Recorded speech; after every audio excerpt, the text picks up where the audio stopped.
Muy buenas tardes, bienvenidos, bienvenidas a este seminario titulado Nuevas expresiones de la violencia en los espacios educativos, el ciberacoso.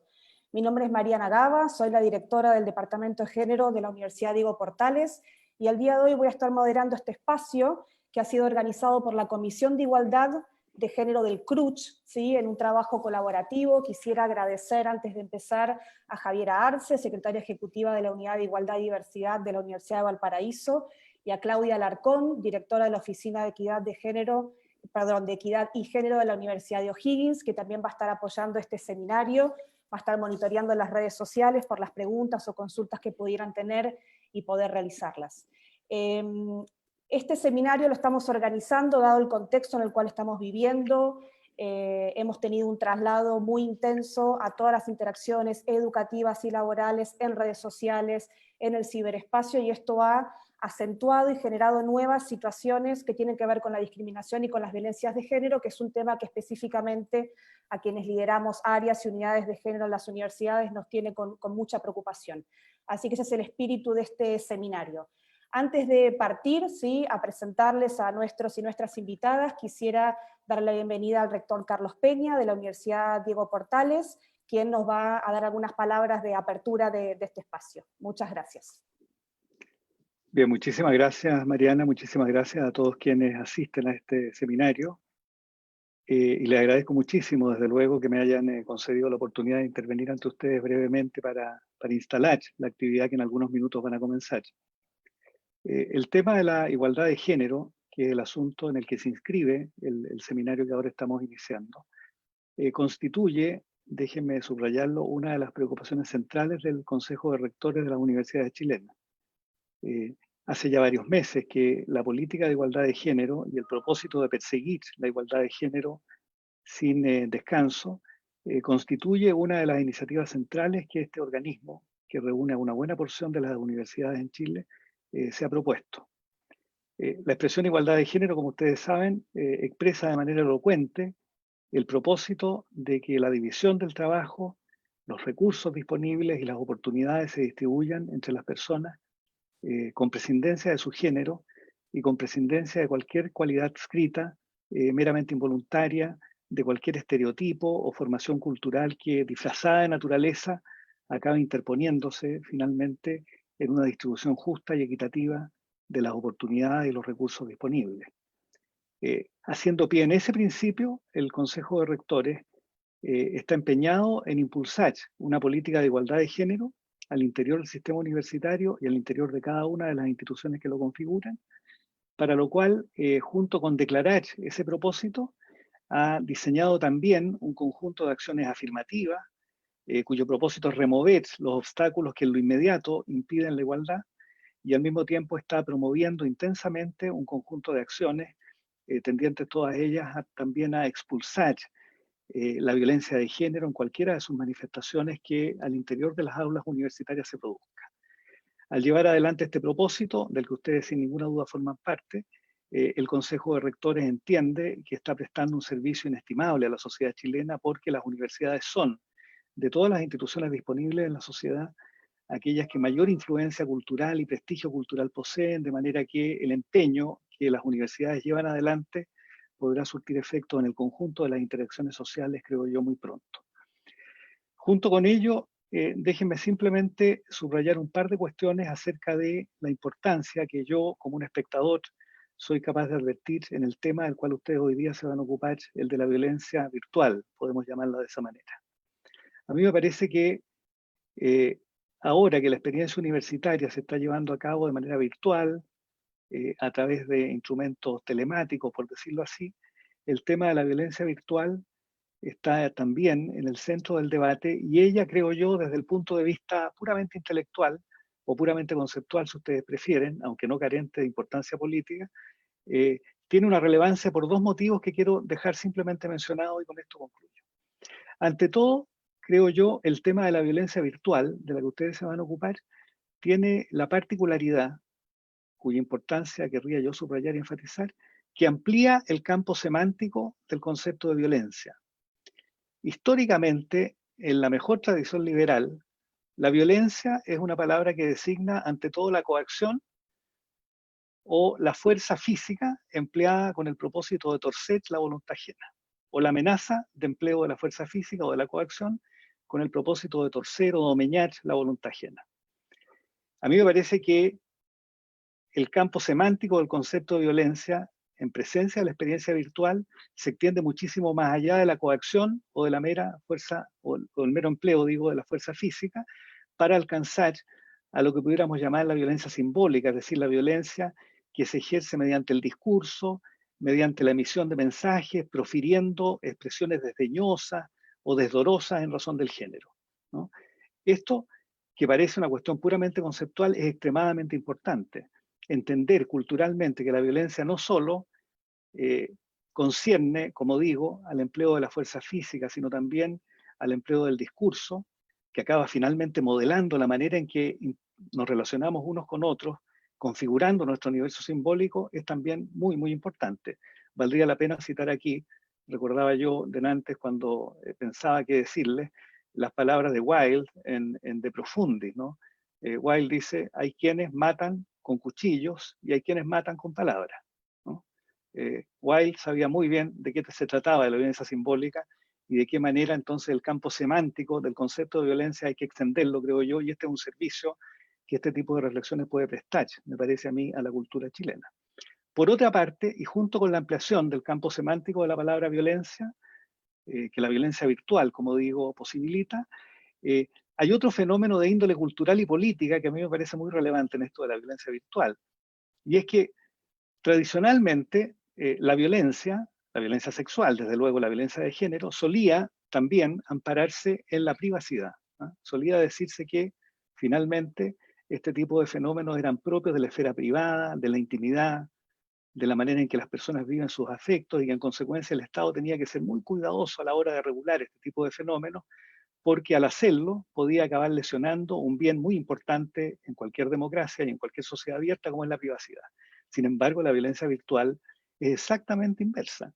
La violencia virtual hace de la violencia una cuestión no privada, sino una cuestión, digamos, que desde el inicio es pública, ¿no? Es una violencia que se ejerce en un ámbito de comunicación pública y esto, creo yo, transforma muy radicalmente la cuestión de la violencia virtual en un tipo de violencia que ya no puede ampararse, ya no puede emboscarse, ya no puede mimetizarse con el pretexto de la privacidad, ¿no?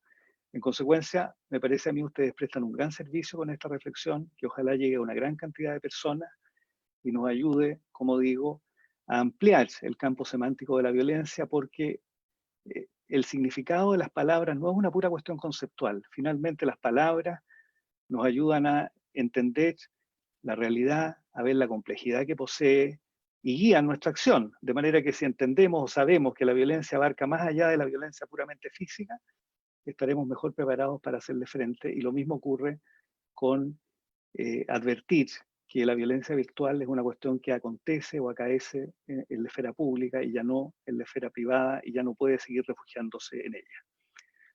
De manera que los aliento a que tengan y tengamos un muy buen encuentro y un muy buen diálogo. Muchísimas gracias. Muchas gracias al rector Peña por sus palabras y esta introducción. Y con esto damos entonces iniciado el espacio de intercambio. Sí, les quiero contar a quienes nos están viendo cuál va a ser la dinámica. Tenemos pensado una serie de preguntas en las cuales cada participante, cada invitado o invitada va a tener unos 2, 3 a 5 minutos para responder. Esto nos va a permitir ir teniendo como un intercambio bastante fluido. Les invitamos a que ustedes vayan dejando sus consultas, sus comentarios en el chat del Facebook del Consejo de Rectores, que es por donde estamos transmitiendo en vivo, para poder ir recogiendo esas inquietudes y al final del intercambio vamos a tener un espacio para poder compartir esas preguntas y tener un intercambio para cerrar. Lo que vamos a hacer es lo siguiente. La primera pregunta para introducir, para abrir este espacio de reflexión, va a ser preguntarle a las personas que nos acompañan hoy cómo definen la ciberviolencia y cuáles son algunas de las expresiones que observan en los contextos en los cuales cada uno y cada una de las personas que tenemos invitadas hoy la ven, ¿sí? Entonces voy a pedirle para empezar a Angélica Marín, y voy a contarles quién es Angélica Marín para que nos responda esta pregunta. Angélica es psicóloga, es magíster en políticas sociales y gestión local, es diplomada en género y políticas públicas, violencia intrafamiliar. Fue la encargada nacional del programa de violencia en el Servicio Nacional de la Mujer, y actualmente se desempeña como secretaria ejecutiva de Género y Sexualidades de la UMCE, la Universidad Metropolitana de Ciencias de la Educación. Así que, Angélica, te dejamos esta pregunta que te repito, sería ¿cómo definirías este fenómeno de la ciberviolencia y cuáles son las expresiones más habituales que ves que está tomando? Y el desafío a hacer esto en unos 3-4 minutos. Angélica, el micrófono. Ya, muy buenas tardes, muchas gracias Mariana, a todos los presentes, a los que están mirando también este evento. Bueno, antes de referirme al concepto propiamente tal de ciberviolencia, es muy relevante, y ya lo señalaba el rector en su introducción, que cuando nosotros hablamos de violencia de género, estamos refiriéndonos a las acciones directas, que es la violencia directa, pero también nos referimos a los mandatos culturales. Por tanto, también estamos refiriéndonos a la violencia simbólica y también a las condiciones socioeconómicas y institucionales en las que se engarza, se imbrinca la violencia, y por tanto también estamos hablando de la violencia estructural. Ahora, esta tríada de violencia directa, simbólica y estructural tienen como fin o justificación mantener este orden naturalizado de las relaciones de género, ¿cierto? Que están basados en la heteronormatividad y en la dominación masculina.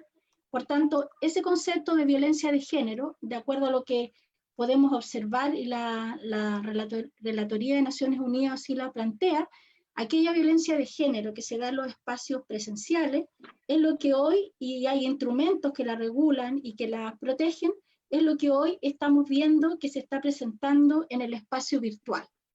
Y tal como aparece la violencia offline, o sea, en el espacio del mundo real, digamos, no virtual, la direccionalidad de esta está más dirigida hacia las mujeres, hacia las personas LGTBIQ+, y también a niños y niñas, sobre todo cuando estamos hablando de la violencia sexual. Entonces, haciendo ese primer señalamiento de un concepto amplio que no solamente va a hablar de la violencia directa, sino esta violencia simbólica y estructural, podemos entender entonces la violencia referida a la violencia en los espacios virtuales como a todas aquellas conductas de violencia de género que se ejercen en este espacio virtual a través de estas nuevas tecnologías, internet, redes sociales, porque ya ahora hay una multiplicidad de espacios en los que se puede dar esta violencia virtual. Usualmente antes se hablaba más en internet, pero ya sabemos que hay una serie de tecnologías que hoy día están en uso.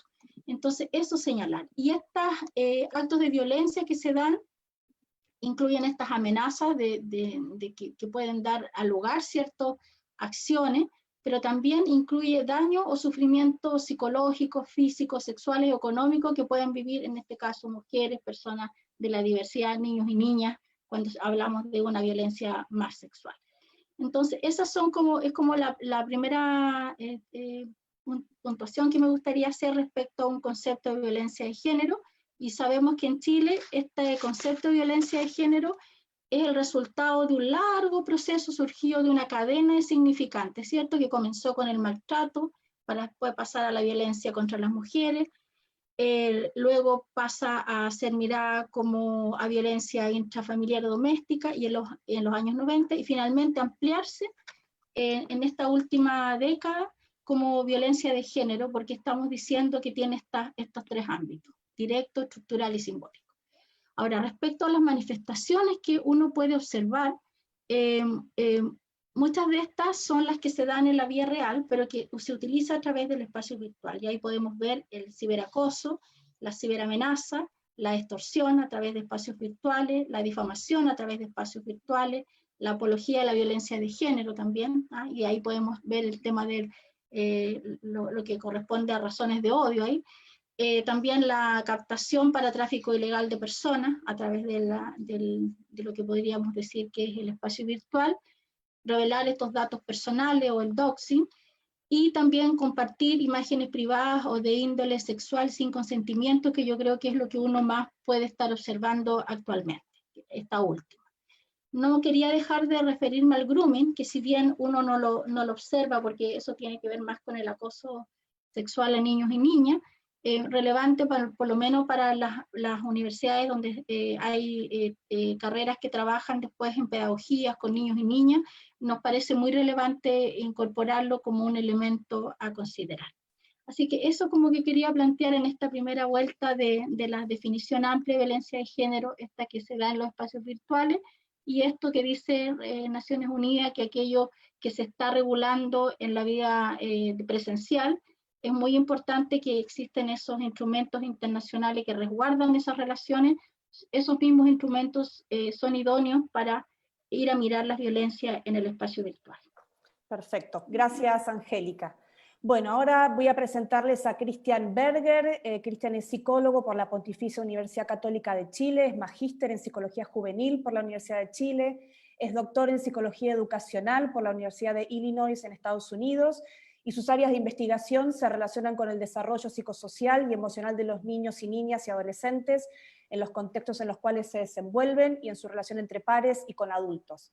Así que, Cristian, te cedo la palabra para en una misma síntesis inicial, unos 3-4 minutos, nos cuentes un poco acerca de la ciberviolencia y cómo ves que se desarrollan en los contextos de tu área de experiencia.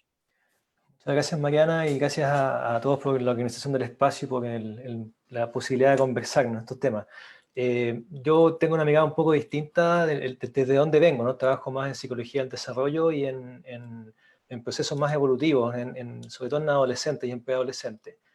Y la idea es poder desde ahí pensar en cómo comprender lo que está sucediendo en el contexto universitario y también en temas de violencia de género. A mí me gustaría partir un paso antes por preguntarnos un poco por la idea de violencia, ¿no? Sin ponerle todavía el ciber, ¿no? de adjetivo. ¿Y por qué digo esto? Porque en general los estudios en violencia en niños y adolescentes se focalizan mucho en la idea como de que hubiera una maldad, una intencionalidad de daño en las personas que la ejercen, ¿no? Y por tanto estamos buscando estas características individuales que explican por qué algunas personas, algunos niños adolescentes son malos y ejercen esta conducta. Y lo que nos muestran los estudios en bullying en general, en etapas preadolescentes a adolescentes, es que las conductas agresivas tienen mucha funcionalidad. Y los motores de la conducta agresiva tienen que ver con aquellas funciones o aquellos beneficios, entre comillas, que los agresores pueden obtener, ¿no?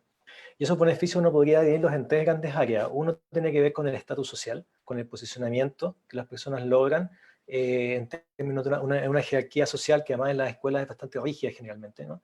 Y si ustedes ven cualquier película, serie, sobre todo norteamericana, de espacios escolares, van a ver la cultura de estatus y cómo el estatus está asociado con conductas violentas. Y esto es súper importante por lo que decía el rector Peña al principio, y es que esto explica por qué la violencia, el modelo bullying, tiene que ser pública y no puede ser privada, porque es una violencia que sirve para un posicionamiento público. Y por tanto, el bullying sin audiencia no tiene sentido, ¿no? El bullying no es una experiencia oculta, es una experiencia para el agresor que tiene que ser vistosa y visible y por tanto reconocida, ¿no? Y esto nos lleva al segundo beneficio, entre comillas, que uno podría ver en la violencia, que es todo el tema del control, ¿no? Y el poder. La violencia es un mecanismo de ejercer control sobre relaciones interpersonales, sobre espacios sociales en los cuales participamos, y por tanto tiene que ver con fenómenos de discriminación, de aislamiento, y aquí entra muy fuerte, por ejemplo, todo lo que mencionaba antes el profesor, ¿no? Sobre discriminación de género, contra minorías sexuales, contra minorías raciales, es decir, cómo yo ocupo la violencia para ejercer poder desde una posición de privilegio y mantener esa posición de privilegio, ¿no? También quiero relevar este punto porque lo que muestra es que la violencia no está dirigida hacia una persona. En el caso de bullying, la persona no es lo importante, la víctima. Lo que importa es lo que representa y cómo me ayuda a posicionarme, ¿no? En términos de control y de poder, ¿no? Y hay muchos estudios bien interesantes en los cuales, sobre todo con adolescentes, en que, claro, la elección de víctima no tiene que ver con características individuales, tiene que ver con roles que juega esa víctima. Y eso me lleva al tercer punto, que tiene que ver con procesos como de construcción de identidad, es decir, cómo yo me presento frente a los otros, ¿no? Que me vean. Hay una película que yo encuentro muy interesante para estos fenómenos que se llama América X, o la American History X, ¿no? Que es una historia sobre un momento neonazi. Y es re interesante ver cómo la violencia es un mecanismo de presentación hacia la audiencia, ¿no? Digo todo esto porque cuando ocupamos el marco teórico de bullying para entender la dinámica de violencia o de ciberbullying, claro, nos pone en este escenario de una violencia que debe ser pública, que implica control y poder y que implica una presentación, ¿no?, frente a los otros, y donde la víctima no es tan relevante. Y esto es distinto a otras formas de violencia virtual, como podrían ser, por ejemplo, las funas, donde precisamente lo importante es la víctima, ¿no? No tanto yo, que ejerzo la violencia, o que ejerzo la discriminación, o que ejerzo la conducta, sino que más bien la víctima, y donde ahí sí efectivamente el anonimato es importante. O sea, también son formas muy distintas, que cuando las ponemos en el concepto de ciberbullying, por ejemplo, nos confundimos porque son dinámicas muy diferentes. Sí sabemos en el mundo escolar que el ciberbullying y el bullying offline se superponen en un gran porcentaje. Los niños que son víctimas de violencia virtual también lo son en espacios presenciales. No son fenómenos independientes, son fenómenos que se suman, ¿no? Y también sabemos que las trayectorias de agresores desde la edad escolar se mantienen en la edad universitaria. Entonces, generalmente trayectorias que uno puede seguir de conductas de agresión, no tanto de víctimas. Entonces, claro, yo me gustaría poner esos temas y cómo en el fondo nos remiten a una mirada más ecológica, en la cual la violencia no está puesta en un sujeto, ni en una víctima, está puesta en los significados que esa violencia trae y cómo permite que las personas se posicionen en esta ecología. Perfecto, muchas gracias, Cristian. Vamos ahora entonces a darle la palabra a Patricia Peña. Voy a contarles quién es Patricia. Ella es periodista y magíster en comunicación de la Universidad Diego Portales.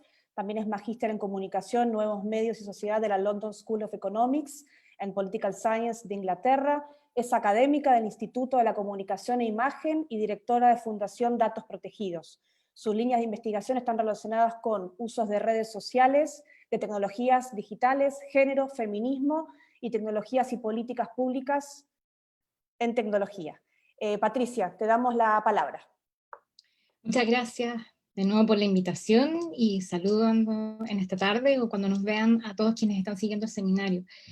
Bueno, agregar a lo que ya han mencionado Angélica y Cristian, que también creo que es muy importante entender que efectivamente, de hecho el nombre del seminario es como nuevas formas o dinámicas, ¿no? Y yo creo que en realidad es muy importante hablar de que en realidad no son ni tan nuevas, ni que hay una sola manera de definirlas, efectivamente. O sea, de hecho en este momento, en este tiempo que estamos viviendo en pandemia, todo lo que ha ocurrido en espacios como este mismo uso de plataformas que no necesariamente estaban preparadas, por ejemplo, para dar clases, para hacer sesiones. Esto básicamente eran plataformas para hacer reuniones, videollamadas, privadas, como hablábamos, y que hoy día efectivamente han permitido entender que el espacio del online, yo voy a hablar un poco del espacio del online, de lo digital, se transforma en esta mezcla entre lo privado, entre lo que es cerrado y en lo público. Entonces, ese punto es bien interesante también para ver cómo cambian y cómo llegamos a entender que en realidad no hay una sola forma de definirlo y por lo tanto tampoco hay una sola manera de entender cómo esto va a ir cambiando. En las investigaciones primeras en América Latina y en el mundo, que empezaron a poner foco acerca particularmente de la temática de violencias de género, y como mencionaba muy bien Cristian, estuvo muy ligada, ¿cierto?, primero a esta idea del bullying, o al entendimiento de un acoso. Claro, estaba muy relacionado, sobre todo en el mundo de las mujeres y del concepto de género, a las situaciones que ocurrían en el mundo de lo privado. Es decir, quizás desde la década del 2000 hasta la mitad de la década del 2000 y un poco antes, ¿cierto?, los estudios mostraban que en realidad aquellas mujeres que estaban sufriendo algún tipo de violencia intrafamiliar, algún tipo de violencia física, algún tipo de extorsión, de acoso, etcétera, en el espacio de su relación de pareja, estas situaciones continuaban luego en la medida en que había un uso de dispositivos y había un uso efectivamente mayoritario de los espacios que nos empezaron a dar las redes sociales, particularmente las plataformas, ¿cierto?, que empezaron a hacer que efectivamente se empezara a romper esta división entre lo que muchas veces antes se veía como que era el mundo de lo virtual y de lo real, ¿no? Es decir, ya a mitad de los 90 yo creo que hay que hacer muy bien ese énfasis. Mucha de esa mirada que teníamos de que lo que ocurría en lo virtual era distinto a lo que ocurría en lo real, se empieza a diluir, porque en realidad, particularmente desde las experiencias y la sistematización de estos casos de situaciones distintas de violencia, insisto, vemos que en realidad había un continuo. Por lo tanto, hay un segundo momento, yo creo, en que también de nuevo, particularmente en los estudios de muchas organizaciones de sociedad civil, que por ejemplo hacían seguimiento, hacían acompañamiento de mujeres, de colectivos que acompañaban a mujeres en sus situaciones de violencia, empiezan a ver que en realidad esto se incrementa. ¿Por qué? Porque además en este momento se masifica el uso de todas nosotros y de todos nosotros de las plataformas de redes sociales como un espacio expresivo, ¿ya? Yo creo que también tenemos que poner eso de la balanza, es decir, las redes sociales, particularmente hoy día, son nuestro espacio, y ahí vamos a tener una conversación luego también del rol que cumple entender cómo son las normas y las políticas y lo que permite hoy día controlar o no una plataforma de red social, pero finalmente todos llegamos a ocupar este espacio en una idea de que son una esfera pública, y una esfera también donde yo puedo transmitir desde la intimidad de mi casa. Pensemos en las primeras generaciones de niñas y niños y adolescentes o jóvenes transmitiendo y siendo youtubers, ¿vale?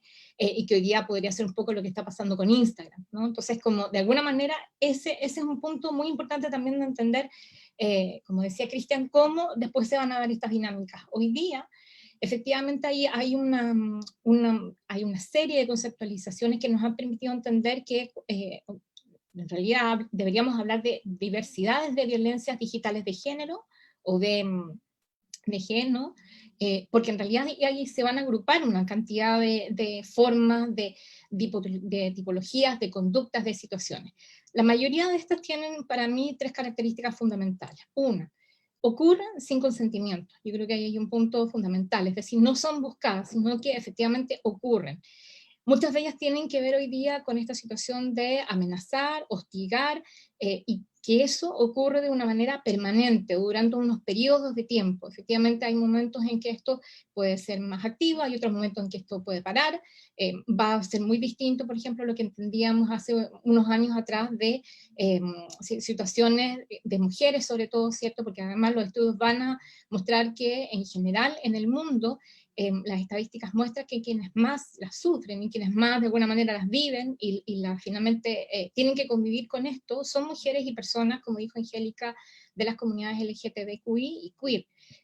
Y eso tiene que ver también con una situación, como hablábamos hace un rato atrás, de la capacidad expresiva, la capacidad de mostrar, ¿no?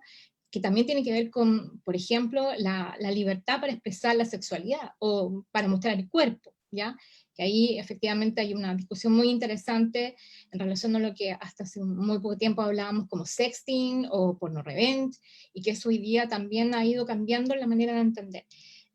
Pero hay una segunda característica que efectivamente tiene que ver con esto de ejercer un cierto control o un cierto poder. Es decir, en la mayoría de los estudios que hay, y los pocos que por ejemplo tenemos en Chile, hay esa tendencia también de entender de que ahí se manifiesta también esa situación de control, de poder, de amenaza, de una situación que efectivamente, como también mencionábamos hace un momento, tiene que ver con esta inequidad. Es decir, en la medida en que yo veo que tú estás no en este espacio, que te estás mostrando, etcétera, yo me siento capaz y amparado en lo que también van a permitir las plataformas como redes sociales, el anonimato y otras, ¿cierto?, en agredirte, ¿ya?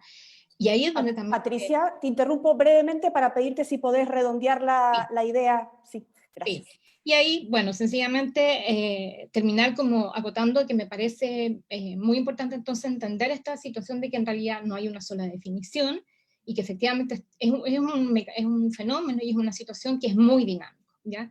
Y que por lo tanto no hay una sola manera de definirlo. Pero sí me parece importante recalcar el tema del consentimiento, de que efectivamente ocurre sin consentimiento y que también tiene que ver con un tema de ejercicio de poder y de control. Muchas gracias, Patricia. Vamos entonces a darle la palabra a Mauricio Araya, ¿sí? Que es el cuarto invitado del escenario del día de hoy. Les cuento que Mauricio Araya es psicólogo, trabaja en el área de abusos sexuales a menores por internet de Cibercrimen Metropolitano de la Policía de Investigaciones. Así que, Mauricio, para cerrar esta primera ronda con esta misma pregunta que les hicimos a todas las personas, recordarte que estamos hablando de violencia, de ciberviolencia, de qué definiciones, qué reflexiones tienes respecto de eso y cuáles son las expresiones que más observan en este contexto. Hola, ¿se escucha bien? Ya.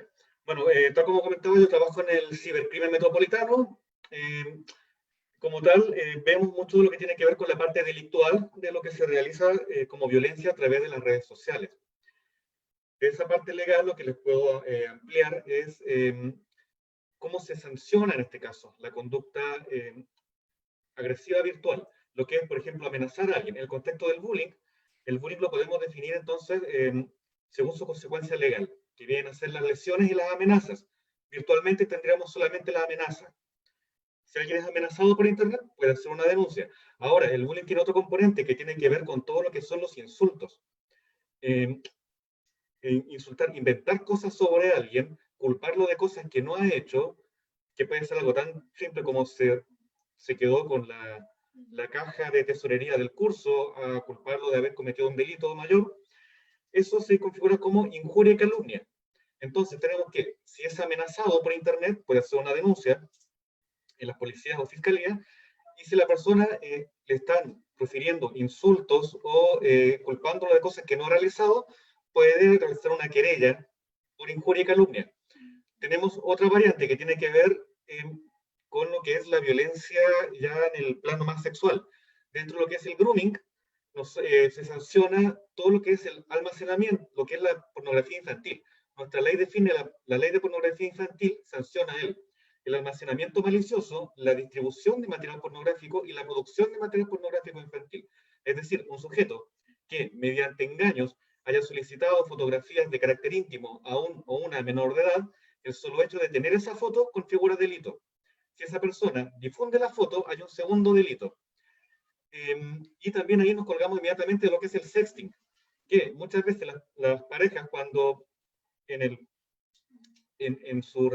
curso de la relación intercambian fotografías de carácter íntimo con alguien en quien confían, pero esta persona eventualmente por las pornovenganzas las difunde, hay un delito de distribución de pornografía infantil. Y ahí tiene también que ver el concepto de los PAC, que los jóvenes manejan bastante bien. Otro punto que tiene que ver también con lo que es las pornovenganzas, cuando estos videos son subidos a internet. ¿Qué pasa cuando la persona es adulta? Ya claro, no hablábamos de pornografía infantil, sino que empezamos a hablar de la infracción del artículo 161A y B, que también es denunciable, y en ello va todo tipo de filtración de archivos o documentos que no son de carácter público. Es decir, yo jamás lo he publicado, es privado. Lo tengo en mi celular, lo tengo en mi computador, lo tengo en una carpeta privada. Cuando eso lo difundo, sin el consentimiento obviamente de otra persona, cometo un delito que es la infracción al artículo 161A y B, se puede denunciar. Y lo último, dentro de lo que es también el contexto del grooming, el sexting, ¿qué pasa cuando el sujeto no le ha pedido fotos a un menor de edad o una menor de edad, sino que le ha enviado enlaces de pornografía o le ha enviado fotografías de carácter íntimo de sus genitales, por ejemplo? El solo hecho de exponer a un menor de edad a escenas, imágenes de connotación sexual, constituye abuso sexual. El solo hecho de hacer que un niño, niña o adolescente presencie una imagen de tenor sexual ya es delito y se puede denunciar. Y por último, otra arista que también sería importante recalcar, dentro del contexto de bullying y de hacer daño a la imagen de alguien, está la creación de perfiles falsos en redes sociales, o en ocasiones inclusive en sitios de escorts, donde le crean un perfil, publican sus datos personales para contacto y ponen una foto o el nombre de la persona, inclusive a veces el teléfono, de manera que la persona que presencia eso piensa que realmente está hablando o es un perfil creado por esa persona. Y todo lo que hable por ahí, también con la finalidad de dañar su imagen, van a pensar que lo está haciendo. Y eso es una usurpación de identidad y también es un delito que se puede denunciar. Bien, muchas gracias, Mauricio. Bueno, yo creo que algunas de las cuestiones que mencionaste las vamos a retomar en la última ronda de intercambios del seminario, que tiene que ver con cuáles son las acciones que podemos hacer para prevenir y eventualmente denunciar, tanto cuando constituye delito y en el caso de quienes estamos en las universidades o en contextos educativos, cuál es el rol que podemos tener las universidades. Yo ahí diría que Angélica mencionó antes, yo tomé nota, habló de la apología de la violencia de género, ¿no? Entonces una de las cuestiones que por lo menos yo estoy observando bastante es este intercambio público en redes sociales, misógino, sexista, violento, en la línea de la apología de la violencia de género, pero expresado no hacia una persona particular en forma de amenaza, sino más bien como una especie de declaración pública, ¿no? Y respecto a cuáles son los alcances de lo que podemos hacer. Bueno, vamos a pasar entonces ahora a un segundo momento de intercambio, y ahora le vamos a hacer algunas preguntas más específicas a las personas invitadas, ¿sí? en virtud de su experiencia y trayectoria. Voy a partir por Patricia, porque les cuento que Patricia, como tiene que dar una clase, es probable que se tengan que desconectar unos minutos antes, así que para que ella pueda estar tranquila, vamos a darle la palabra. Patricia, de las personas que nos están viendo, ¿sí? Nos hicieron una pregunta que me parece importante hacértela ahora, porque tiene que ver con darle continuidad a lo que desarrollaste antes. Nos dicen, y efectivamente nombraste 3 características de la violencia digital. Hablaste del consentimiento y hablaste del poder y el control, y se ve que la tercera quedó en el tintero quizás por el tiempo. Sí. Entonces, Sí. eso nos preguntaron, y me pareció una pregunta Sí, más que interesante de hacértela, así que... Que tenía que ver con claro, que tenía que ver con la temporalidad, que a veces hay situaciones que son reiteradas, ¿no? Entonces también ese es un punto, si es reiterado o no es reiterado, también es algo que en los últimos estudios y en las últimas mediciones también se va constituyendo, ¿no? Porque la pregunta es, ¿en qué momento, entre comillas, claro, yo me preocupo y digo, esta es una situación que efectivamente que es recurrente, que puede ser en el ámbito, como decíamos, de una situación más de pareja, más íntima, más en el mundo privado? Pero como tú misma mencionaste hace un momento atrás, claro, ¿qué pasa cuando esto además ya lo estamos viendo como una apología de la violencia de género hacia las mujeres, por ejemplo, en el contexto de las redes sociales, que es algo que sin duda estos últimos años hemos visto crecientemente, y además eso está muy relacionado con el creciente movimiento feminista que hemos tenido. Y yo creo que también en Chile lo empezamos a notar desde el movimiento feminista, que también se levanta desde nuestras universidades, ¿no? Que es ahí, por ejemplo, donde muchas voces de alerta se activaron, porque colectivos que, por ejemplo, hacían un trabajo de activismo en redes sociales, ¿no? Y eso también es muy importante después me imagino que lo conversaremos, ¿no? De esta situación en que hay mucho activismo feminista, sobre todo de las generaciones más jóvenes, ¿no? Que empieza a apropiarse de estos espacios, y ahí vienen un alto en la situación. Y particularmente yo creo que en Chile tuvimos también un destape de esta conversación quizás hace unos 2 años, ¿no? Cuando los medios finalmente le dan cobertura a un caso muy polémico, que es el caso Nido, ¿no?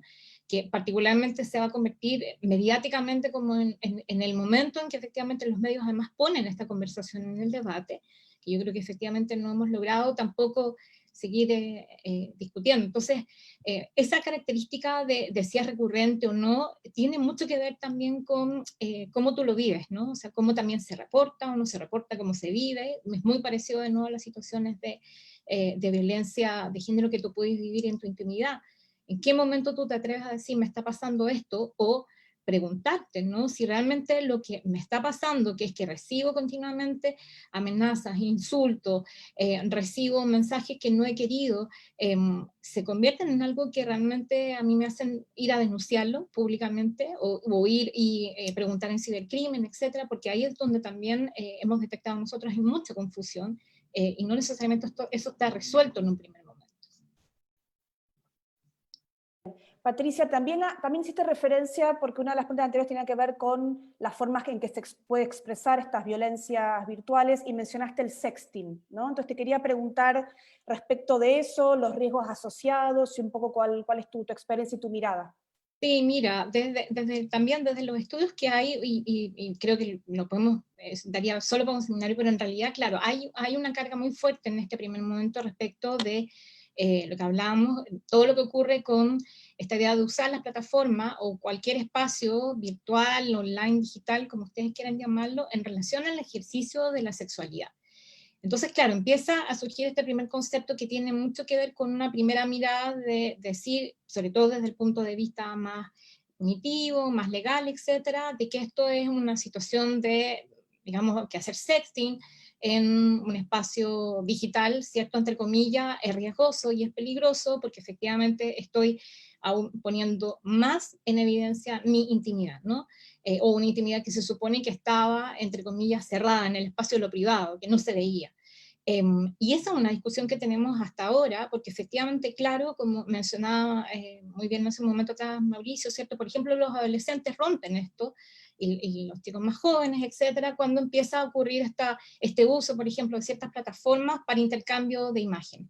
Hoy día, la verdad es que la mirada, la literatura y la conceptualización habla más bien de que hablemos de un intercambio de imágenes íntimas sin consentimiento, porque hay un tema que tiene que ver con el consentimiento, de nuevo, o sea, creo que ese es un punto muy importante de volver a reiterar, es decir, cuando esto ocurre en un ámbito que efectivamente, cierto, hay un intercambio de imágenes, de videos, etcétera, particularmente en el ámbito de la sexualidad, que ocurre entre dos personas o en un grupo, etcétera, y cuando esto se libera y se hace público en un afán de, efectivamente, de nuevo, generar amedrentamiento, generar una situación de acoso, una situación de hostigamiento. Entonces, creo que ahí vamos a tener también tres distinciones que efectivamente en América Latina también en nuestras legislaciones no necesariamente están resueltas. De hecho, nosotros recién tenemos una legislación en relación a entender bien lo que vamos a dominar por PAC, ¿no? Y qué tanto, entre comillas, entonces ahí tiene que haber una protección, una mirada también más activa en relación a lo que efectivamente muchas veces también socialmente se sanciona, es decir, como mencionar, ¿no? De que efectivamente al final las soluciones, pongamos un candado en las redes sociales, escondámonos de nuevo, y creo que ahí hay un debate bastante más importante que dar, ¿no? Efectivamente hoy día hay una serie de plataformas, una serie de otras herramientas digitales que, por ejemplo, te pueden permitir tener una situación de intercambio de imágenes, o lo que se llama un sexting seguro, un sexting autocuidado, un sexting con consentimiento, ¿ya? Y eso, claro, pasa porque usamos en realidad plataformas que no necesariamente estaban pensadas con ese sentido. Bien, gracias Patricia. Bueno, ahora una pregunta para Cristian, ¿sí? Cristian, en tu referencia anterior hablaste de los beneficios de la agresión, ¿sí? Señalaste como tres grandes ejes, que está vinculado con el estatus social. Estructura offline en que las personas se conozcan, ¿no? Tú, en general, el bullying se explica como un fenómeno grupal. El bullying es un fenómeno, por definición, grupal, no es individual, y requiere un contexto que, por así decirlo, organice esas relaciones interpersonales entre las personas, ¿no? Entonces, cuando tú tienes hechos de ciberbullying, en gran mayoría de los casos se superponen con el bullying en los espacios offline. Y es una manera como de, por así decirlo, reforzar las dinámicas de abuso, de discriminación, de hostigamiento, pero que no son independientes. Suponen este contexto de conocimiento previo, o al menos de conocimiento común de las personas. Ahora, ¿cuáles son creo que las diferencias interesantes ahí, o las particularidades del ciberbullying? Y es que por así decirlo, se desinhibe todo lo que es el control social, que sí sucedería en los espacios offline, en que tú puedes tener a un niño o una niña molestando a otro y tienes a otros compañeros que podrían contener, que podrían limitar, que podrían poner cierto freno. Todas esas posibilidades de inhibición desaparecen en los espacios virtuales, ¿no? No hay control social, no hay riesgos en la conducta agresiva, o no se perciben riesgos en la conducta agresiva. O sea, yo puedo hacer una broma sin sentir que va a tener una consecuencia, pero además tampoco se genera lo que podríamos llamar como un conflicto sociomoral. O sea, si yo soy un niño y molesto a un compañero o veo una situación de bullying y veo el sufrimiento o el malestar de las personas, efectivamente se puede generar un conflicto sociomoral ahí. Y las intervenciones en general en las escuelas apuntan a esa conexión con las experiencias emocionales, ¿no? En el espacio virtual eso no aparece, ¿no? Es muy difícil tener esa reacción que te obligue a una reflexión sociomoral o a un conflicto sociomoral. Y por tanto baja la sanción social, baja la inhibición, y por otra parte los observadores, que serían como el mecanismo de activación, ¿no? de este conflicto sociomoral, tampoco participan, ¿no? Porque claro, hay un fenómeno de bullying y que alguien haga un comentario, pero en realidad es mucho menos eficiente que los espacios offline. Y finalmente, para las víctimas, el gran problema de los espacios virtuales es que todas las posibilidades que ellos tienen para controlar o evitar o evadir la agresión no existen, porque la violencia virtual está en todas partes, es omnipresente, está todo el tiempo, ¿no? Y por tanto yo no puedo evadirme de ese espacio. Entonces creo que uno podría decir que el fenómeno del bullying, del ciberbullying, se ancla en espacios, en fenómenos de bullying offline o presencial, se traslada a un escenario distinto, y las características de ese escenario generan condiciones distintas y que lo hacen mucho más grave. Y en general las consecuencias del ciberbullying son las mismas pero más graves que las del bullying offline. Un último punto que me gustaría mencionar ahí, en el tema virtual, es que, digamos, la posibilidad de identificar a los agresores también es más compleja, ¿no? Y por tanto, esta sensación de descontrol lo hace mucho más difícil para las víctimas, y las agresiones son mucho más elaboradas, no es el empujón, ¿no? Es mucho más complejo. Cristian, aprovecho porque tenemos unos minutos más, porque la idea era que tuvieran unos 5 minutos cada uno, porque hay una pregunta bien específica respecto de si hay estudios que investiguen sobre la percepción del bullying en adolescentes por parte de las mujeres, y si estas adolescentes mujeres se sentirían más amenazadas por hombres o por otras chicas, digamos, ¿no? De su mismo género, si es que tuvieras conocimiento de esto. No, es un campo de investigación súper poco, o sea, con conclusiones bien poco únicas, ¿no? Porque depende mucho de cómo se investigue. Hasta hace unos 10 años se asumía que los agresores, la violencia estaba mucho más entre los hombres, los agresores eran casi todos hombres, y habían un poco de víctimas mujeres. Ese era como el supuesto que había general. Y los estudios lo que se empezaron a hacer es empezaron a cambiar la manera de preguntar. Y al cambiar la manera de preguntar y de operacionalizar violencia, empezó a aparecer mucha más violencia de hombres y de mujeres, y también cruzada, ¿no? Entre hombres, sobre todo de hombres hacia mujeres, menos de mujeres hacia hombres. Estamos hablando de mundo preadolescente, escuela, no de adultos. Y una de las discusiones tiene que ver con quién es la fuente de reporte, cómo se identifica el caso de bullying y cómo se tipifica, ¿no? También se planteaba mucho hace una década que la violencia física era típica de hombres, la violencia emocional o relacional era típica de mujeres, cosa que han ido cambiando en los estudios más actuales y en general se han ido igualando. Entonces creo que aquí la intervención que hacía al principio bien importante es, si vamos a hablar de acoso sexual, evidentemente las experiencias son distintas.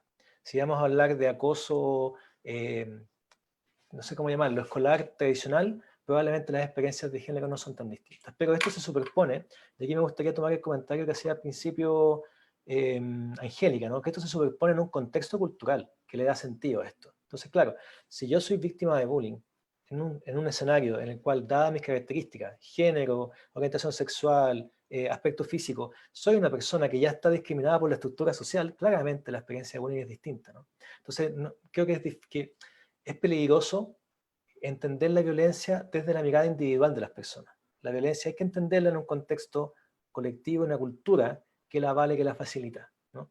Que es un poco la discusión que también se hace sobre violencia de género cuando hay hombres que dicen que son víctimas de violencia de género. Y uno dice, no, porque tenía una estructura social en la cual tú no estás en una posición de desventaja, ¿no?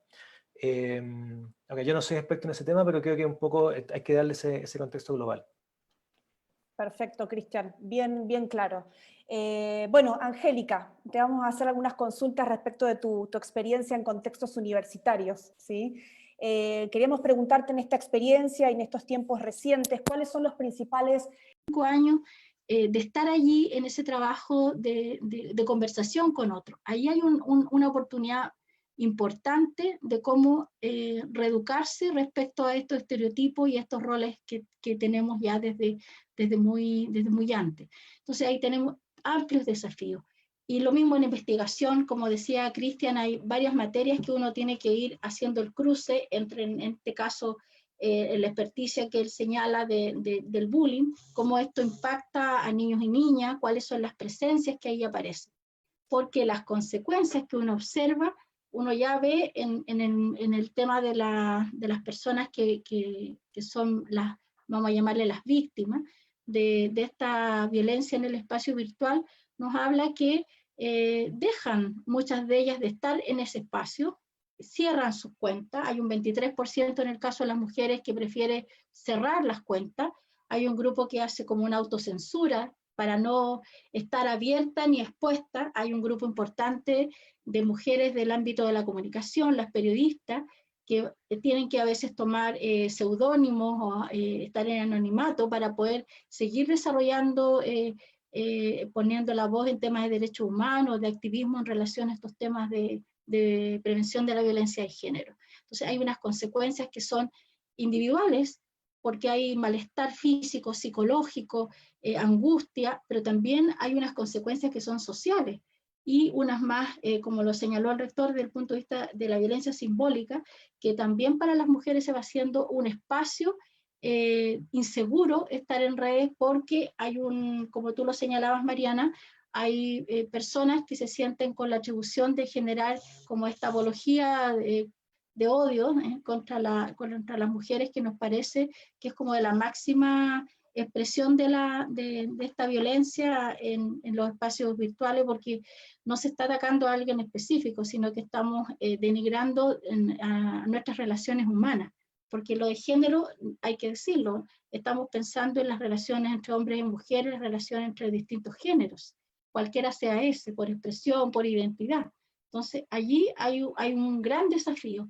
Y hoy en las universidades estamos viendo que nuestras normativas están siguiendo estos caminos de ir avanzando en sancionar, pero también tenemos mucho interés en que esto haya una prevención, llegar mucho antes. Porque cuando uno hace prevención, uno trabaja allí con la posibilidad de reeducar. Y en ese sentido, como que creemos mucho en ese trabajo. Perfecto, gracias Angélica.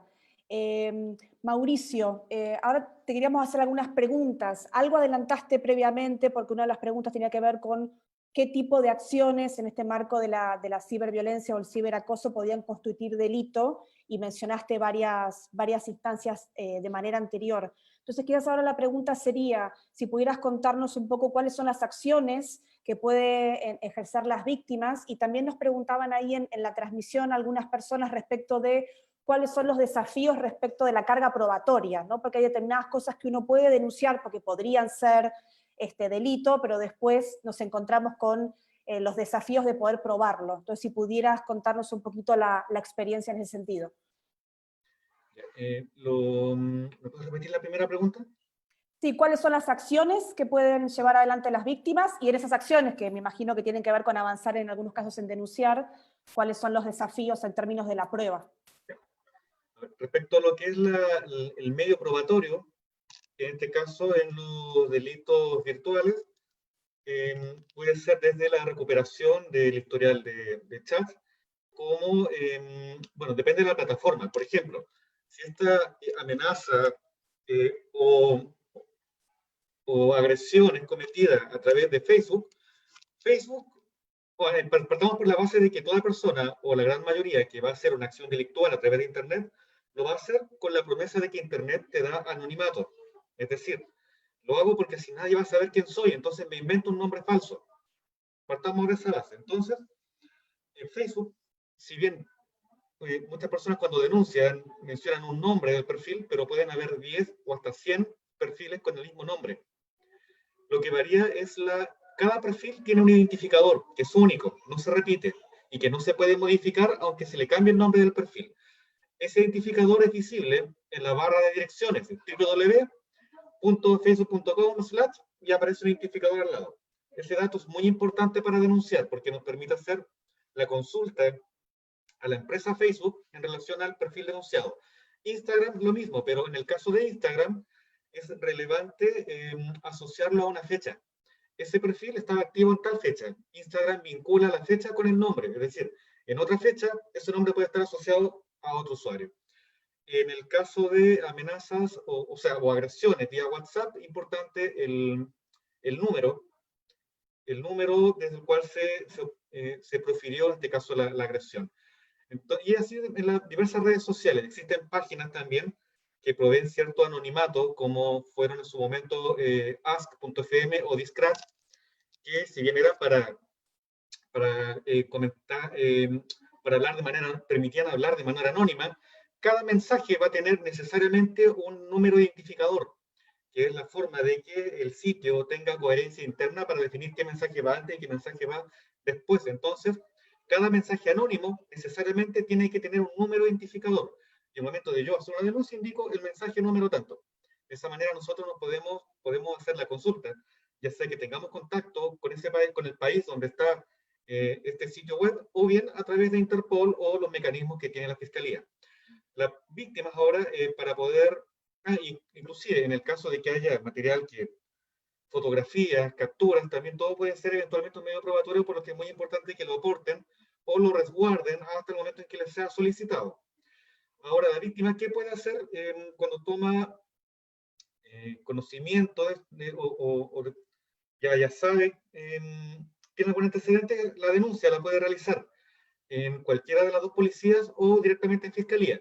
Producto de la pandemia, Fiscalía habilitó un sitio que está en www.fiscaliadechile.cl, de manera de poder hacerla de manera virtual sin tener que exponerse yo trasladarme a un lugar. Entonces, cuando yo quiero hacer una denuncia, o sea, la manera de que se pueda empezar una investigación es que el Ministerio Público tome conocimiento de la existencia de ese hecho. Y la manera de que Fiscalía pueda enterarse es a través de las denuncias. Bien. Si respondo o queda alguna duda. Ahora, también la parte de peritaje también permite recuperar información inclusive que esté borrada. Eso más que nada en el caso de los imputados, que lo más probable es que sabiendo que me van a denunciar, borren, eventualmente se podría inclusive recuperar. Pero lo importante es que se haga la denuncia para poder identificar al perfil y que se indiquen los detalles para que nos permitan en el fondo localizarlo. No importa que el nombre sea inventado, se podría eventualmente rastrear. Perfecto, queda claro. O sea que esta característica del anonimato en términos técnicos, evidentemente hay muchas estrategias y herramientas también tecnológicas que podrían permitir rastrear e identificar. Bueno, vamos a entrar a una ronda final de cierre, ¿sí? Y acá viene la pregunta a la cual todos desearíamos tener una respuesta sencilla y para poder aplicar mañana, y tiene que ver qué podemos hacer para educar, qué podemos hacer para prevenir. ¿Sí? Así que le quiero dar la palabra a Patricia, que creo que le quedan unos minutitos, para que ella nos comparta desde su experiencia qué estrategias, qué lógicas, qué sugerencias tiene para avanzar en esto de poder prevenir.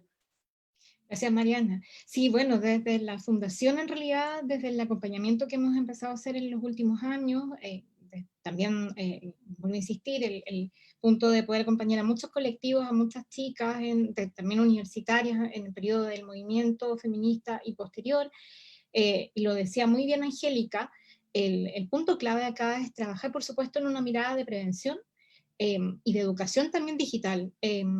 Como muy también lo mencionábamos hace un rato atrás, claro, hoy día ocupamos plataformas que efectivamente no necesariamente fueron creadas para estos propósitos que estamos usándolos, ¿no?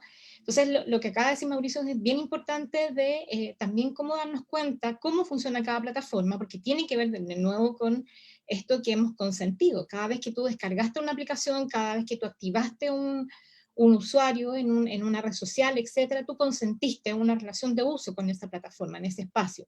Y hoy día, efectivamente, muchas de estas empresas, si bien han estado bastante sensibles, gracias a la presión que ha habido desde los movimientos feministas de América Latina y otros, al constatar estas situaciones en aumento de violencia o de casos de acoso online, han ido generando algunas herramientas que permiten hacer mejores denuncias. Es decir, hoy día yo puedo efectivamente, por ejemplo, en algunas plataformas denunciar, como señalamos hace un momento atrás, a un perfil de usuario como digamos, un espacio, o sea, un usuario que está generando contenido sexual o contenido violento, etc. Yo puedo hacer eso. Y ahí es muy importante lo que acaba también de explicar Mauricio. Después yo quería dejar una pregunta, de hecho, desde ya, si también en la PDI tienen algún formulario, porque la verdad es que también es un trabajo de orientación. Como te decía, cuando efectivamente esto ocurre, claro, el punto es que también muchas organizaciones necesitan, y particularmente en el mundo universitario hoy día me parece clave el trabajo de acompañamiento, de sistematización y de prevención que pueden y tienen que hacer las unidades de género, particularmente porque además están en un momento en que estaban ocurriendo los protocolos, ¿no? Los protocolos de prevención de acoso. Entonces, ¿cómo hoy día hablamos, por ejemplo, de acoso online? ¿Cómo hablamos de todas estas situaciones dentro de esos protocolos? O entender que, por ejemplo, una situación de ataque que puede ocurrir en una plataforma online de clase, bueno, ¿cómo lo resolvemos? ¿Basta con que efectivamente cerramos la clase y nos vamos?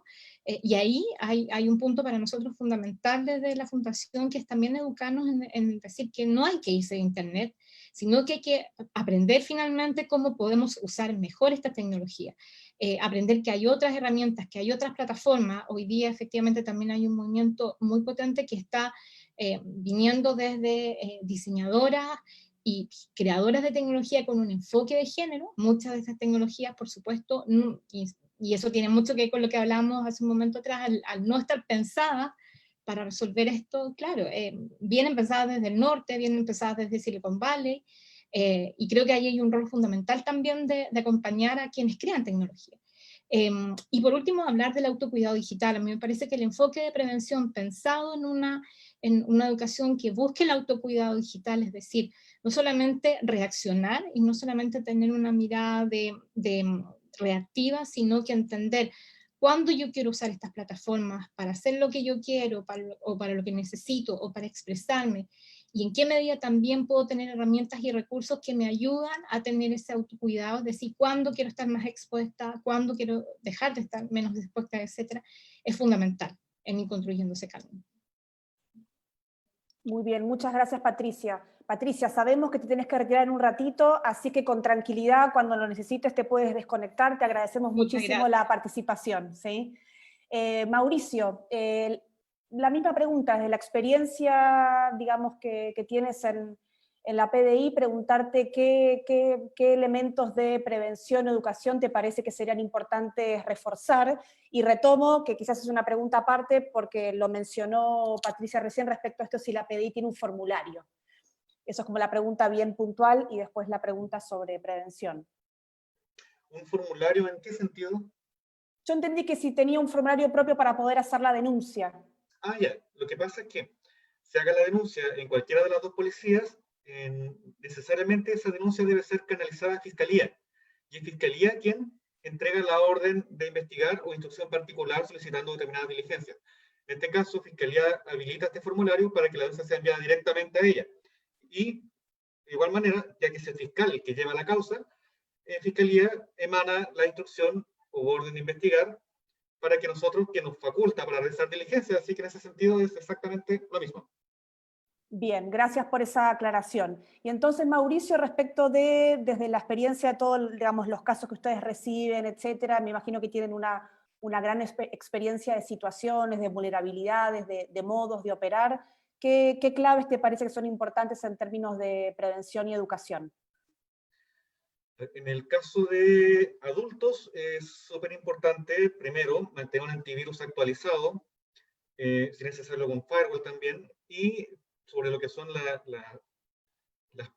los perfiles, por ejemplo, lo que es habilitar determinadas condiciones que me permiten cierta privacidad, es decir, que no, dependiendo si deseo que sea público o privado, tenerlo en consideración, y respecto a la intimidad, también tener cuidado con a qué persona le estoy confiando mis fotografías o videos de carácter íntimo, entendiendo que si no es una relación estable, esas fotografías o videos podrían terminar en Internet, especialmente con lo que es personas que llevan poco tiempo conociéndose. Es bastante común ese tema dentro del contexto de la pornovenganza, que estos videos les crean un perfil y muchas veces con la finalidad solamente de humillar a la otra persona, se difunden. En el caso de los menores de edad, es importante la supervisión por parte de los padres, sobre todo también para aquellos que tienen hijos, la supervisión de parte de los padres, ya que si bien plataformas como Facebook e Instagram tienen una edad mínima de 13 años, los jóvenes de 11 años ya tienen redes sociales y usan WhatsApp hace bastante tiempo atrás. Entonces, como yo no puedo estar todo el día vigilando encima, es importante que haya supervisión o una instancia de supervisión durante el día para poder observar en el fondo estas conductas. Estar atento también a los cambios que pueden presentar los jóvenes en casa. Hablamos de jóvenes de 15, 17 años que pueden estar sufriendo bullying o siendo acosados sexualmente a través de Internet. He visto casos, por ejemplo, de personas que a través de grooming enviaron fotografías o videos a los 12, 13 años, se acabó el problema momentáneamente, pero el sujeto eventualmente la dejó tranquila o tranquilo, y años después se crea otro perfil. Ahora el joven, ya sea niño o niña, tiene 16 años, 17 años, incluso ya puede ser adulto, y reaparece un sujeto diciéndole, ¿te acuerdas de mí? Tengo tus fotos. Entonces, importante estar al tanto, mantener la buena comunicación con los jóvenes, explicarles, en el caso de los menores de edad, lo que es la privacidad del cuerpo, que no se expongan ante la cámara, que no se dejen fotografiar el contenido streaming, es todo lo que se remite por webcam, por cualquier aplicación se puede grabar, sea por el celular o por el computador. La persona, el interlocutor, puede grabarlo y eventualmente usarlo para extorsionarlo al día siguiente o incluso años después. Entonces, la forma más segura es que ese material no exista. En el caso de adultos, recordar que si eso se difunde es delito. Si una persona publica fotografías de carácter íntimo, es decir, que jamás yo he publicado, es una infracción del artículo 162A y se puede denunciar. Bien, gracias Mauricio. Sí, estaba pensando a partir de lo que estabas comentando, que claro, hay toda una faceta de conocer cómo funcionan las redes sociales, las diferentes plataformas, como decía Patricia, no para irnos, ¿sí?, de Internet, sino para aprender a usarlo, pero también pensando ahora en el debate que está habiendo sobre educación sexual integral como parte de la conversación que tenemos que tener, tiene que ver con el consentimiento, con el cuerpo, etcétera, y eso incluye las interacciones, no solamente presenciales, interpersonales, cara a cara, sino las interacciones por redes sociales, ¿no? Así que es todo un desafío. Cristian, la misma pregunta, educación, prevención, en 3 minutos, ¿qué claves nos podés compartir? En 3 minutos. Yo quería contarles un poco la evidencia que tenemos de estudios que hicimos en Chile con bullying homofóbico, ¿ya? Que creo que es un buen punto de partida para mi comentario. Hicimos un estudio junto con la Fundación Todo Mejora y con UNICEF, ¿ya?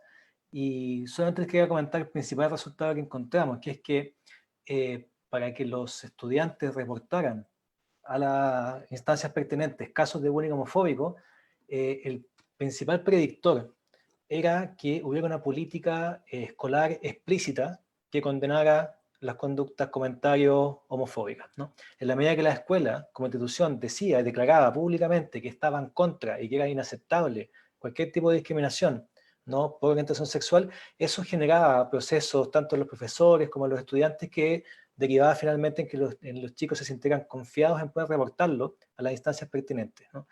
Y por tanto se problematiza, se considera negativo y se puede tomar un curso de acción, ¿no?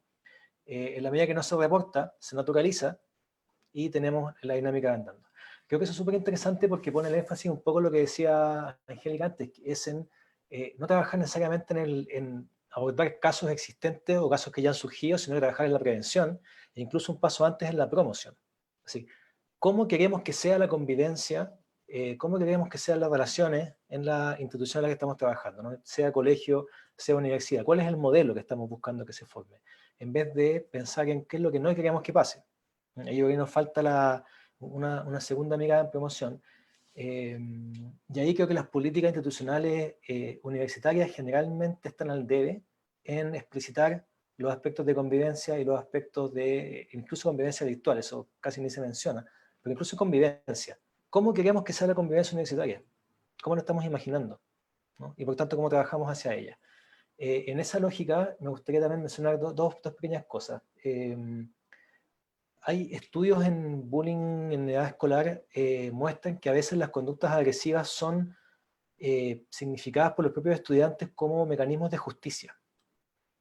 Que la violencia es ocupada como un medio para establecer justicia cuando los mecanismos formales de justicia no cumplen con ese rol, ¿no? Y eso creo que es algo que se ha visto bastante en las universidades, cuando han habido casos de funa, y la funa es justificada porque la justicia institucional, digamos, no cumple o no es confiable, ¿no? Y por tanto la justicia social es lo que se ocupa y la funa es el mecanismo de justiciamiento social. Quería comentar esto porque creo que la intención es buena. Hay una intención de generar justicia, ¿no? El mecanismo, la forma parece no ser muy buena, tiene muchas consecuencias muy negativas. Y entonces creo que ahí el tema tiene que ver con cómo educamos en lo digital, ¿no? Pero también cómo educamos en ciudadanía digital. O sea, creo que estamos en una contingencia, dada la pandemia, dado el momento histórico que estamos viendo en Chile desde octubre, ¿no?, en que la ciudadanía es un tema esencial. ¿Cómo formamos en ciudadanía? Y hoy en día está cruzado eso por lo digital. Creo que tenemos el momento preciso para trabajar en desarrollar ciudadanía digital. Y creo que la ciudadanía digital precisamente tiene que ver con esto, cómo aprendemos a convivir con otros en mundos virtuales. Si llevo eso a las universidades, por ejemplo, creo que una figura súper importante es la figura de los ombudsman, ¿no?, la figura de la oficina del ombuds, que es este actor que es independiente de la jerarquía institucional, ¿no?, y que es la persona capaz de mediar conflictos sin tener que seguir las lógicas universitarias. Me parece súper bonito, tanto simbólicamente como en la práctica, creo que es una buena figura. También se han generado todas las oficinas, ¿no?, de víctimas de acoso y violencia sexual, Me parece súper interesante. Y la pregunta ahora es cómo activamos a la ciudadanía universitaria a que efectivamente valide y ocupe esos espacios. Creo que para eso hay tres grandes líneas, y con esto termino. La primera tiene que ver con favorecer en el reporte, y eso tiene que ver con establecer canales y formas de reporte que sean validadas, que sean seguras, que sean reconocidas por los estudiantes. O sea, si la única fuente de reporte es que yo, estudiante, le diga al profesor que hay un caso, probablemente no lo voy a hacer. Pero si genero otros mecanismos, ¿no?, y los valido, creo que es bien interesante. Lo segundo es el monitoreo, cómo generamos sistemas de identificación de casos, políticas, registros, ¿no?, y los vamos como difundiendo, de manera que haya una conciencia, se genere ruido respecto a estos casos.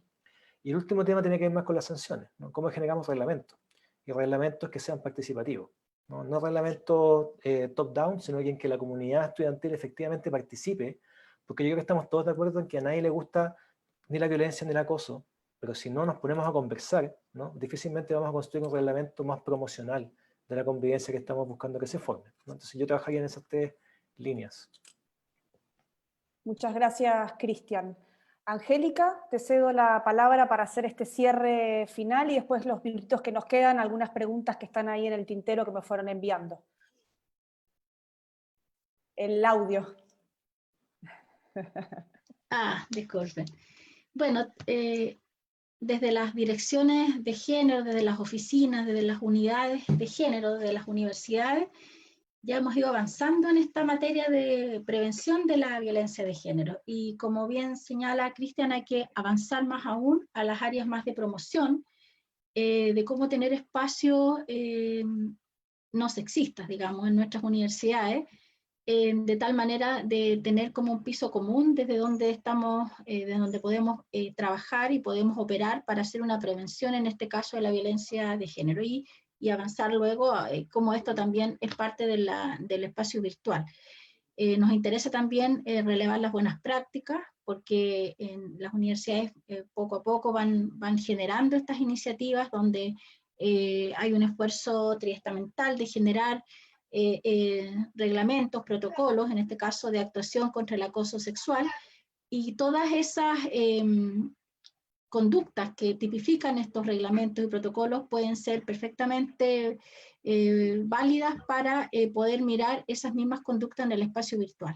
Entonces allí es como revisar a la luz de esta experiencia que estamos viviendo excepcional en nuestras vidas a propósito del confinamiento y el uso de los espacios virtuales, pero uno diría que esos mismos instrumentos pueden ser muy útiles para seguir viendo cómo se aplica la violencia. Desde el punto de vista de la prevención, nos falta mucho todavía la difusión, no solamente de la existencia de las oficinas, sino la difusión de estas temáticas, de las causas y las consecuencias que están a la base como causas de la violencia de género. Todavía hay que seguir trabajando ese punto, porque ya hay como unos ciertos consensos a propósito de lo que plantea la Corte Interamericana de Derechos Humanos, que los estereotipos de género son la causa, pero también son quienes perpetúan esta violencia de género. Entonces hay mucho trabajo que hacer todavía para en todas esas profesiones donde podemos hacer ese esfuerzo de erradicar esos estereotipos.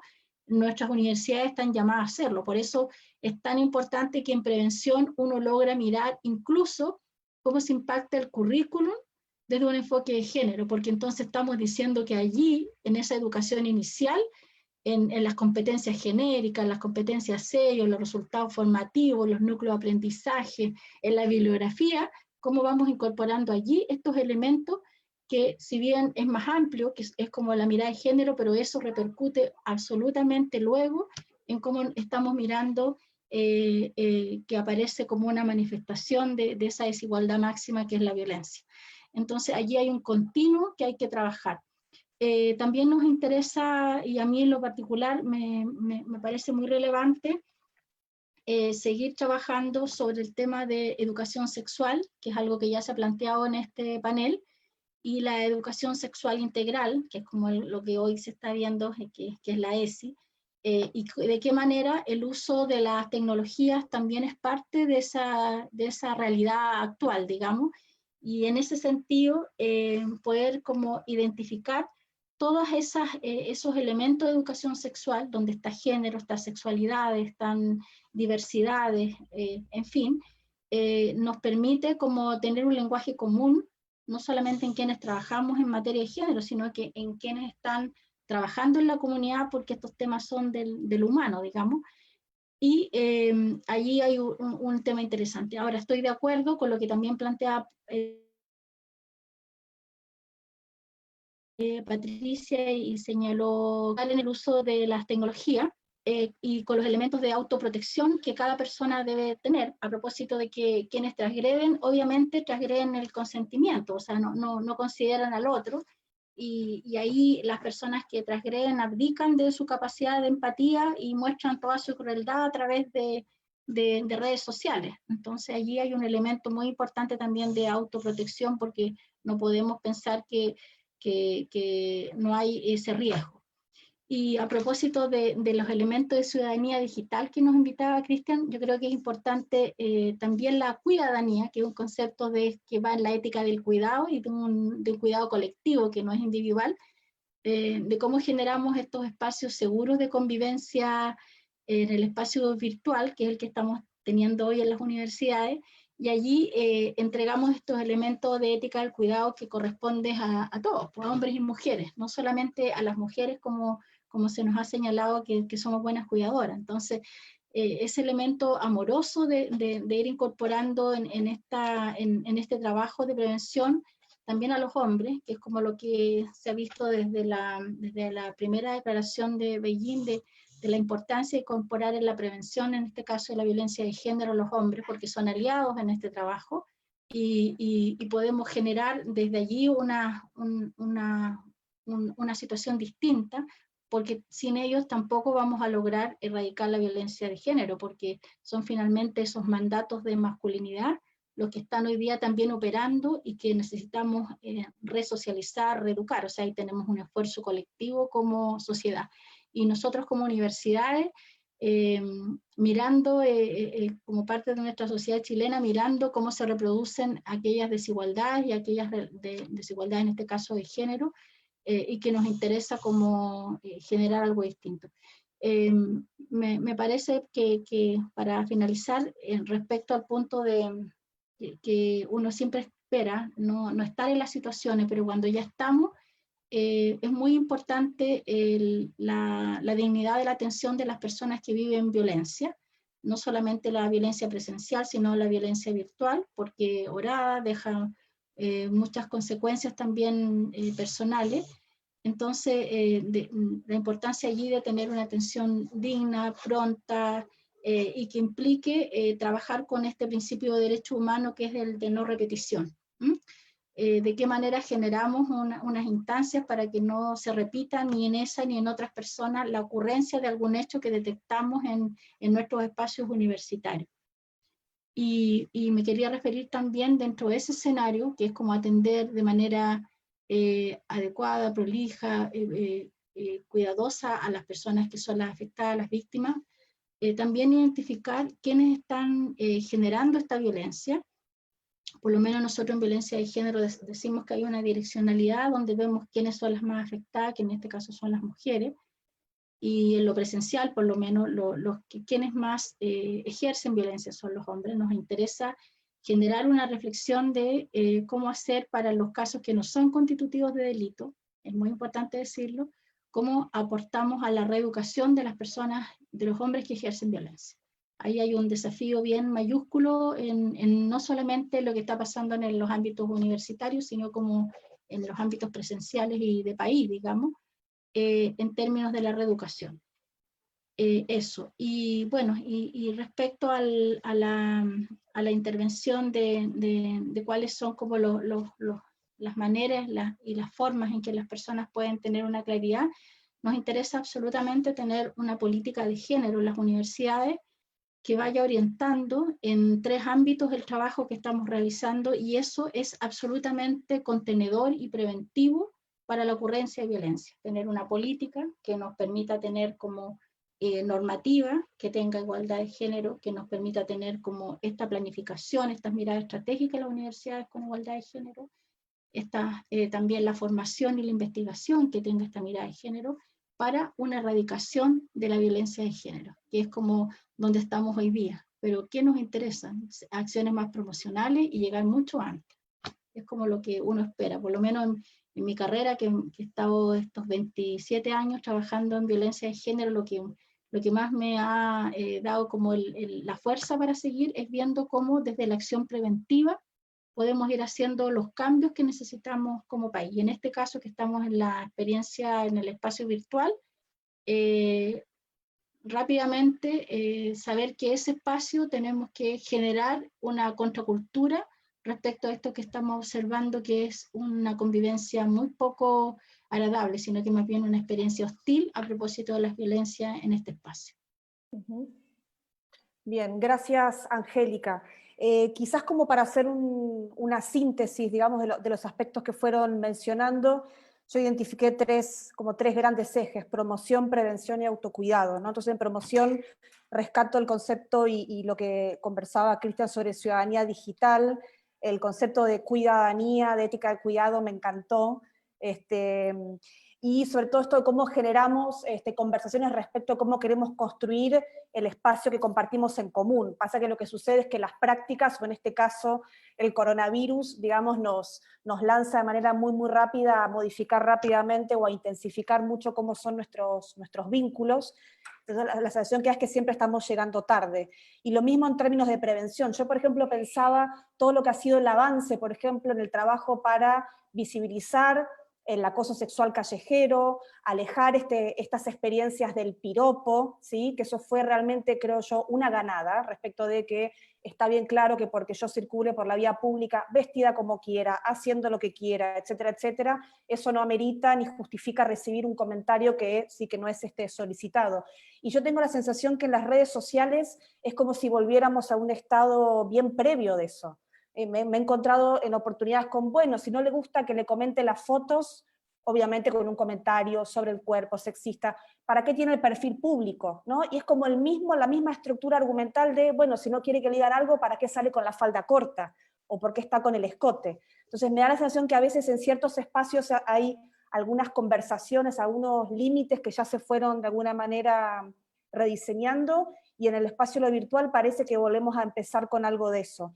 Y también me parece importante que la promoción y la prevención está en la lógica de lo colectivo, en el sentido de decir, si yo pienso que una problemática es de complejidad comunitaria y colectiva, voy a diseñar soluciones que van a ser colectivas. Si pienso que es individual, voy a diseñar solamente soluciones individuales. Ahora, tenemos claro que los cambios son lentos. Angélica, hace más de 20 años que trabajas en esto, así que sabrás que esto es un desafío a largo aliento. Entonces, mientras tanto, es importante trabajar el autocuidado, pero claro, no la lógica de que algo me sucede respecto de una violencia, una discriminación, y que, digamos, la raíz de eso es que yo no me cuide lo suficiente. Es, sabiendo cómo son las reglas del juego, mientras trabajamos por modificarlas, poder dar pautas básicas de autocuidado para prevenir ese daño que es tan terrible.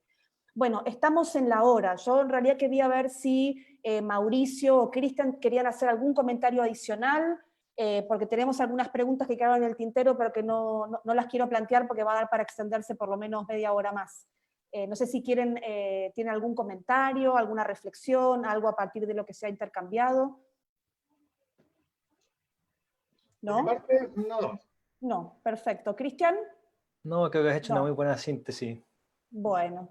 Así que, bueno, entonces con esto cerramos el seminario. Les agradecemos muchísimo la participación, a Mauricio, a Angélica, a Cristian, bueno, a Patricia, que se tuvo que retirar, y a todas las personas que estuvieron viendo este seminario. Va a quedar grabado, lo vamos a poder difundir, ojalá para poder aportar con estas reflexiones. Así que eso, cuídense y estamos en contacto.